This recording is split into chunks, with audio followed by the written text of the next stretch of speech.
عارفة ايه هي اصعب واقسى حاجة ممكن تمر بيها في حياتك؟ مش ان الدنيا تيجي عليكي ولا ان الظروف تطحنك، هو لما تجيلك الضربة من الشخص انت فاكراه امانك، لما تروحي تستخبي في ظهر حد من برد الايام فيطلع هو التلج اللي بيجمد قلبك. لما تمدي ايدك لشخص يسندك وانت بتقعي تلاقيه هو اللي بيمد رجله عشان يوقعك بزيادة. لما السند بيكسر الوجع ما بيبقاش طبيعي، الشرخ اللي في الروح ما بيلمش بسهولة. أنا نبيلة البدوي، والنهاردة جاية أفتح معاكي الدفاتر المقفولة واشرح لك بالشرط والمشرط ازاي تقفي على رجليكي تاني حتى لو ظهرك اتكسر. افتحي لي مخك ويلا بينا، تعالي نقعد كده ونفهم بالورقة والقلم هو ليه الوجع ده بالذات ملوش مسكن في الحياة. احنا طول الوقت بنحارب بره البيت، بنحارب في شغلنا وبنحارب مع ظروف الحياة، بنقابل ناس اشكال والوان، بنبقى دايما مشمرين كمامنا ولابسين درانا ومستعدين لاي ضربة او قلة اصل من الغريب. لكن لما بنرجع للشخص اللي احنا اخترناه يكون هو السند والامان، احنا كده بنعمل ايه؟ احنا بنقلع الدروع دي كلها، بنرمي الاسلحة اللي معانا على الباب وبندخل بقلب عريان طفل صغير عايز يطمن وينام في سلام. الصدمة بقى والبشاعة بتيجي من هنا، تلاقيه هو اللي بيسحب السكينة وبيطعنك. الوجع هنا مش في الطعنة، الوجع هنا في المفاجأة وفي انك مش مستعد، وفي ايدك وعقلك مش قادرين يستوعبوا ان الحضن اللي كان بيحميكي هو نفسه اللي بقى يخنقك غدر. تعالوا كده نحلل نفسية الكائن ده اللي بيستغل ضعف الست وثقتها فيه عشان يكسرها زيادة. الشخص ده في الغالب بيبقى عنده عقد نفسية ونقص ملوش أول من آخر. الأول بيحب يشوفك ناجحة ومنورة، يفضل يقرب منك ويفرش لك السكة ورد ويحسسك إنه الجبل اللي ما بيتهدش، لحد ما تسيبي نفسك وتطمني وتحسي إنك مش قادرة تستغني عن وجوده. أول ما يضمن إنك بقيتي في جيبه وإنك شفتيه سندك، تبدأ تظهر جواه رغبة مريض في السيطرة والكسر.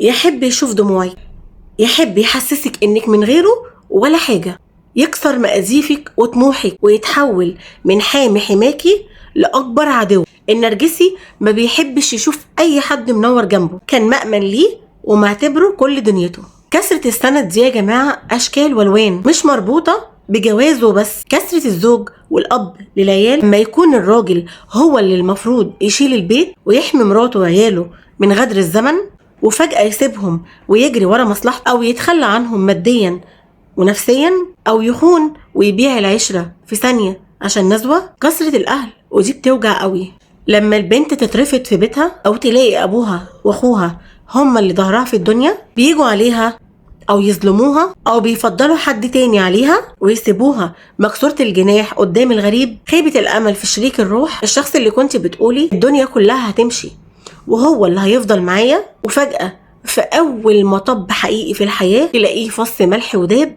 وباعك بأرخص تمن.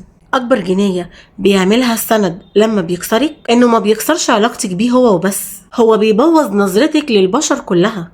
بعد الصدمة دي لاقي نفسك واقفة قدام الكوكب كله ومرعوبة.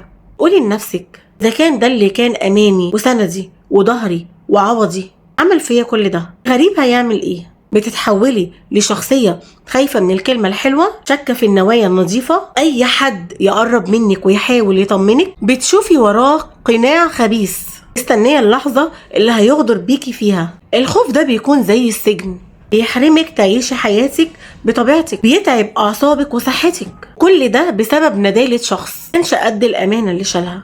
نيجي بقى للنصايح الفاشلة بتاعت معلش عدي واستحملي، اعتبري مفيش حاجة حصلت. يا جماعة انت ممكن تستحمل الجوع، كمان تستحمل الفقر، لكن مفيش ست تقدر تعيش مع راجل كسر امانها. الامان ده زي الاساس بتاع العمارة، الاساس ده اتهد العمارة كلها بتقع غصب عن اي حد.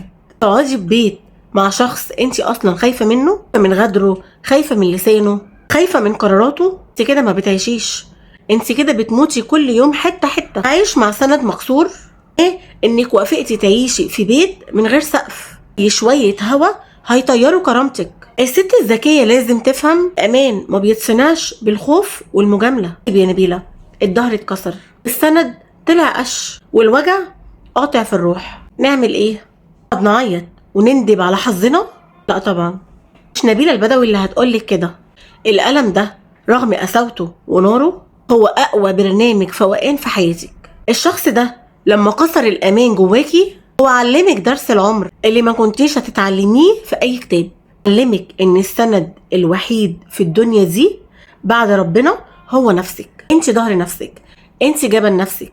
لما تخرجي من التجربة دي هتكتشفي انك قوية، تقدري تقفي على رجليكي لوحدك، تشتغلي وتنجحي، تعملي كيان يوزن بلد من غير ما تستني كلمة شكرا. كسر مقاديفك في يوم من الأيام عشان ترجعي الست الملكة المنورة من تاني، محتاجة كتالوج نبيلة البدوي لاسترداد الكرامة. في العتاب فورا. عملت كده، الفعل بتاعه هو أكبر إجابة. يكسرك ما تعاتبهوش، اللي يكسرك احرميه من وجودك. ان السور بتاعك من النهارده، خطتك المستقبلية خط أحمر محدش يعرفها غيرك انت. ليكي كتاب مقفول وصعب، نجحي بشياكتك وأناقتك، خلي ضحكتك ترن في المكان كله. نجاحك وجمالك هم أقوى قصف جبهة صامت. الشخص اللي افتكر انك من غيره هتتبلي وتموتي خليه يبص عليكي من بعيد، تحسر عن النعمة اللي ضاعت من ايده. امني لربنا وبس، مش تعممي الخوف على كل الناس. بس المرة دي حطي مشاعرك في خزنة كلمة سر معقدة مفيش اي مخلوق يدخلها.